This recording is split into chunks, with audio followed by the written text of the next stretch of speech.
I'm looking forward to a conversation and not a monologue, and I will illuminate my materials for you before we start. The purpose of the evening is to copy a masterwork and get into the spirit of the form-making sense, really get after some of the line and hatch mark and try to clear some territory on some of the vehicles to success that we've been exploring, various anatomical observations. It's just a fun thing to try out. And so I photocopied a Nikolai Fechin drawing done, I think, 1913. Check it out. And I've always loved this drawing, just a beautiful image of a female figure and just how different this kind of figure is in the way that she's enabled through a more naturalistic depiction. The idealization is reality. That's what he's idealizing, reality. And I've got this gray piece of paper, which is essentially this stuff here. It's Fabriano. If you can't get that, get anything here. I'm going to use some of this Fechin, Nitram material, and the reason I'm going to use that is because when you lay it out, you can get rid of it. You shouldn't feel, if you're going to use charcoal, like charcoal is going to cause permanency, because if you go in with every mark and you're conscious or phobic of the mark staying put forever, it's going to make you draw with a certain tentative feel, and you should be really objective and free-flowing with your thought, considerate, and contemplative with your marks, and that usually means moving quite a bit, allowing things to position and reposition. So we're going to do that a lot with some charcoal. The next thing that I've got in my suggested arsenal for the evening is a handful of Conte pencils. Conte crayon is the material. You know this, you probably have some already. I'm going to use vine charcoal to set up a bunch of things for you. Once I'm feeling like I'm getting set the right direction, then I'm going to switch to Conte. And when I switch to Conte, I have three options on my plate. I've got the old pencils here. This one is a number 3, a number 2 Conte, and then I've got a number 1 Conte. And you should know, if you check the art historical references, of which the Frank Fowler book is a prime example, that the go-to pencil for the practitioners in the academy setting when they were studying was Conte number 2, kind of a medium hardness. And what's beautiful about Conte is it feels a lot like silver point. I can't quite illustrate how that translates, but sometimes you get some sound in it. There's a little bit of drag. It's not like pencil. And it's quite nice if you get the right tip, because you can lay out a mark of great commitment and beauty. And I thought of this kind of mark when I was looking at those types of marks. If that isn't going to do the job because of the paper or whatever, I've got a slightly harder version of the same stuff in the number 1. And so the number 1s, for whatever reason, used to be red in their paint job on the outside, so I've got some of that. That could give me a really concise line. If I wanted to do this passage, for example, I might just grab a Conte number 1 or this one here, because I want to keep the tip, you see, and the number 1's going to hold the tip really well. And then finally, the number 3, which is the softest and feels very much like it's on its way to becoming more of a graining tool, because you can very quickly change the tip configuration and use a slightly wider hatch mark. I may decide to use the chamois to move the charcoal around. There's so much to talk about when you get set on an initial copy of something, because you have a heightened sense of paper awareness. You're very conscientious of the areas of the page that you can explore and regions of the paper that you can't afford to go very far into. And let me explain what I'm talking about. As I get these regions laid in, let's say I decide that I'm maneuvering toward just an initial sense of what I could use for that foot and through there, I'm pretty much at the end of the paper. And so the way that I think about that, and this is up to you if you agree with me or not, is there's a slight bit of tension right there in the design. And the more that I consider or reconsider pushing this over toward the right side, the more I sort of load up the tension points in the rectangle with that placement there. Whereas oftentimes, if you're not that close to the paper's edge, this feels a lot more open. And I just find that something that really occupies my attention early on. You know, as soon as you begin to lift elements, you become much more conscious of how to use the page and not get used by the page. You want to always maintain an awareness and control over the spacing that you use in the figure. placed in a way that is reflective of your aesthetic ingenuity. So I begin this with a kind of foray into a series of thrusts that seem to animate what's going on. I'm in Fechin's world, so if Fechin's going to be utilizing something that feels curvilinear, then I have no qualms about going curvilinear myself. However, what I do need to be mindful of are these ideas that I've been a champion of all along, things like line of action. I want to make sure that I'm aware of a certain kind of thrust that seems to perpetuate through here, and then a different kind of thrusting mark that could be curvilinear that comes through in this region. Really, it's such a beautiful mark, and absolutely a reason for doing a drawing like this, to see her body thrust in that direction. So I'm going to take a couple of seconds and look at that, and then kind of clear out the visual noise as I go. When I decide to go in with some graining here, if I can find some rhythm to the passage of light and dark, then I'm bound to give this a little bit more substance and possibly fidelity.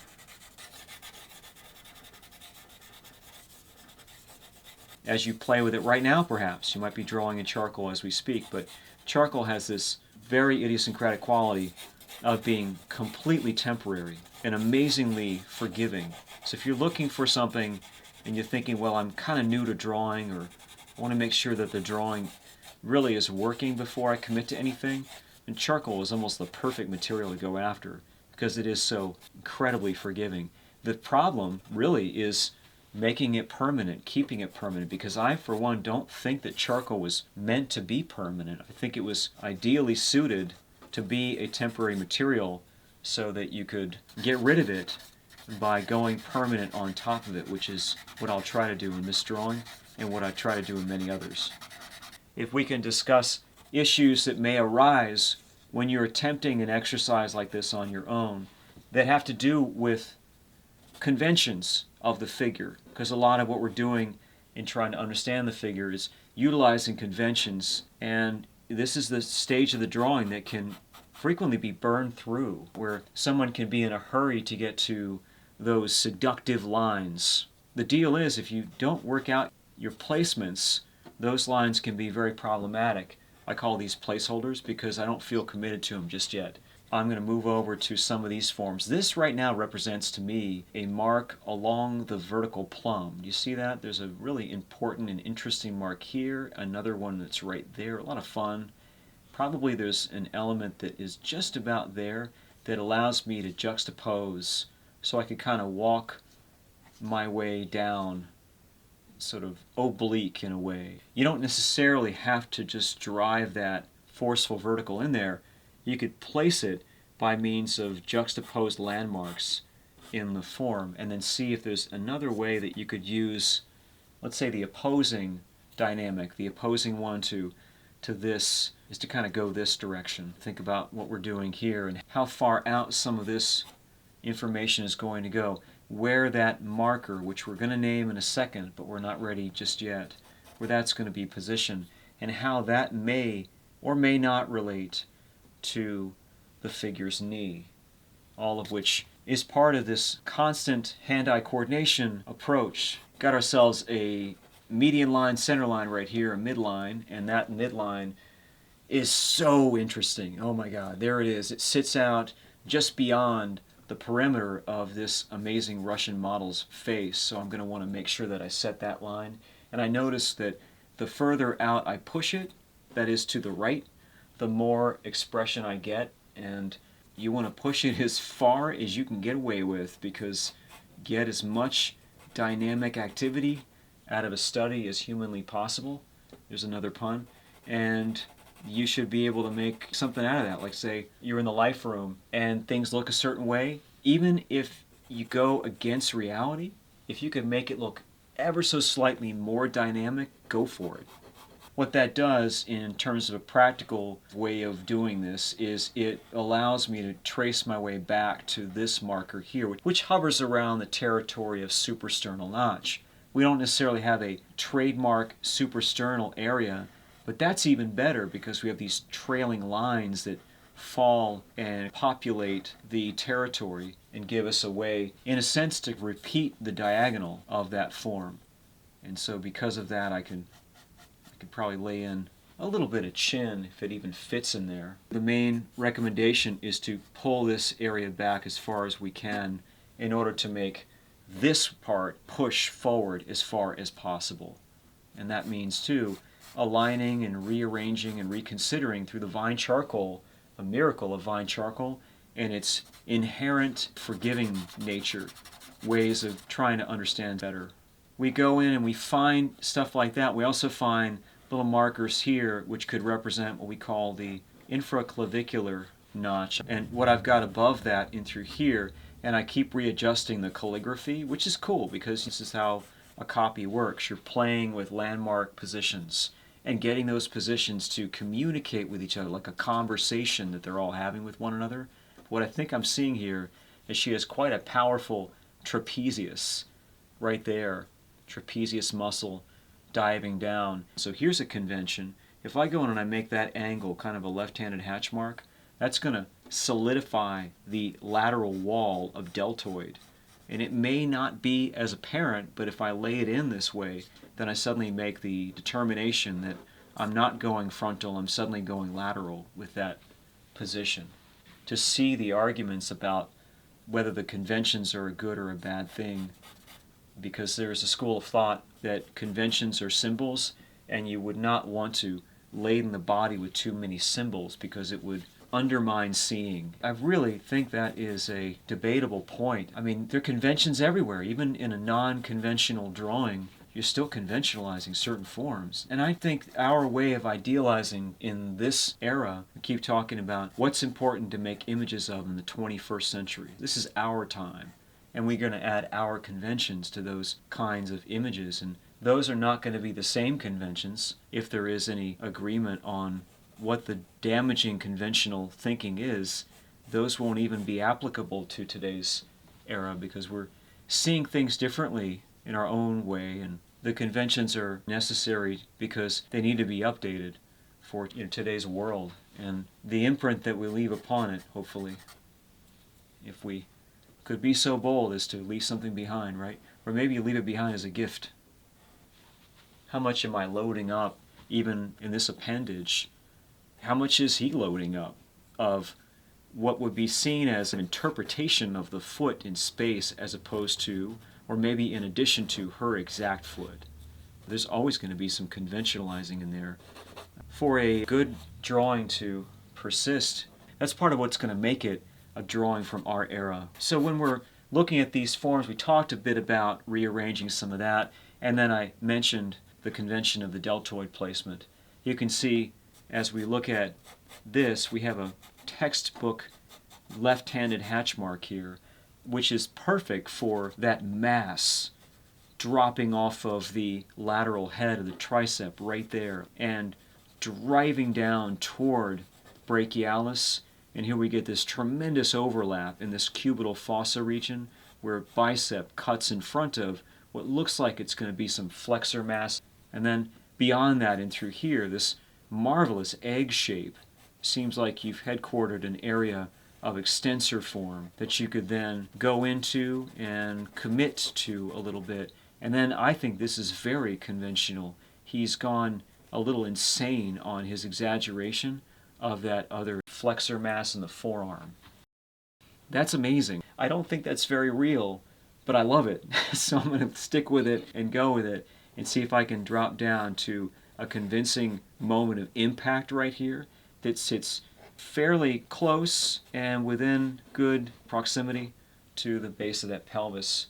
I want to make sure the base of the pelvis is situated effectively with the back of the head, and we're working our way through the questions of related accents, which is what I would suggest you do.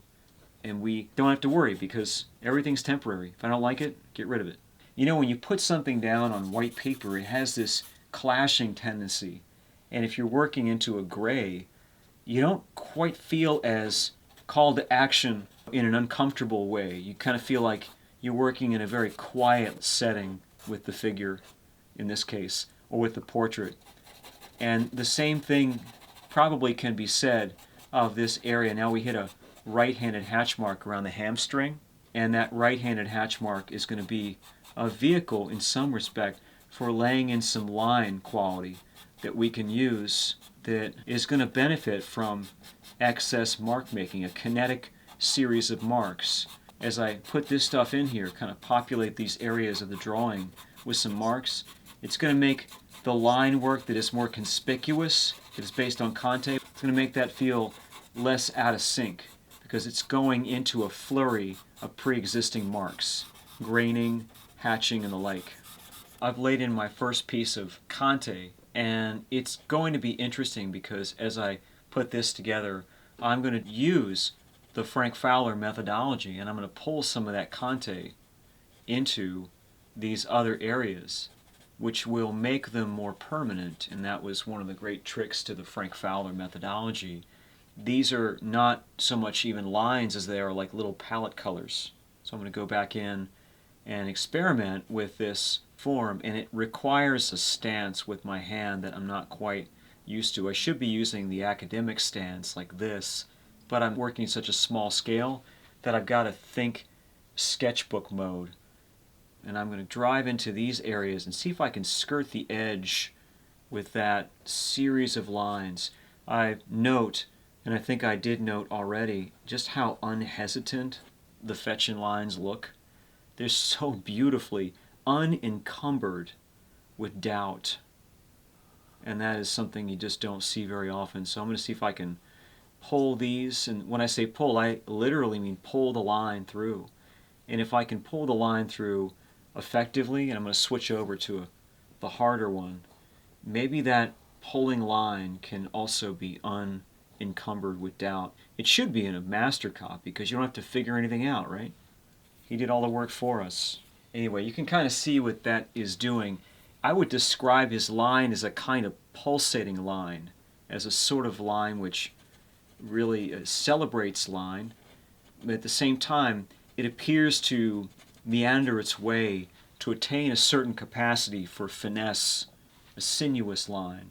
And so if I go up into here, again, I have an inkling to create with the harder and maybe see if there's a possibility of really going after some of that overlapping form. Now I want to switch back to number 2 Conte because I want to go under with this. When I go under, it's almost automatic in me to try to go over to this side and find something that corresponds to that line because it just feels like that's the thing to do. It would seem as though this breaks apart a little bit in through here and seems to fly forward and flutter in the way that it's working and operating. And it would seem as well that we would be wise to at least consider what's happening here as we formulate some conception of there as this pours out.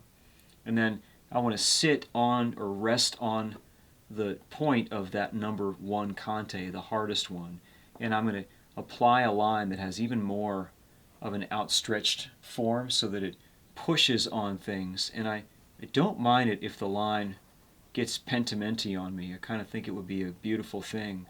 So I want to see if I can create some of that. And before I complete it, I also want to see to it that other elements, other areas are treated. So I'm going to see if I can go in here with some hatch mark. It's such an amazing area of the figure where you have this collision of the rib cage and the pelvic form.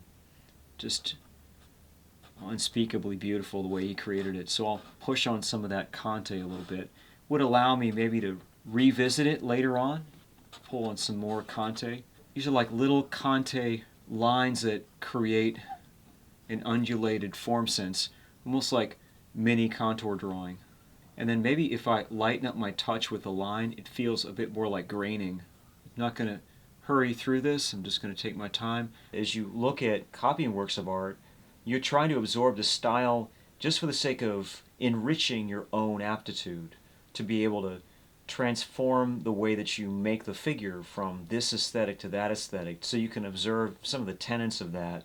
It's very interesting to think about it too, because if you can do a copy of a Nikolai Fechin drawing, you have a certain aptitude in your approach to painting. You can make your painting much more lyrical your brushwork, your edges, your color, and then you make your painting far more idealistic. And the same thing would work in drawing as you do these copies.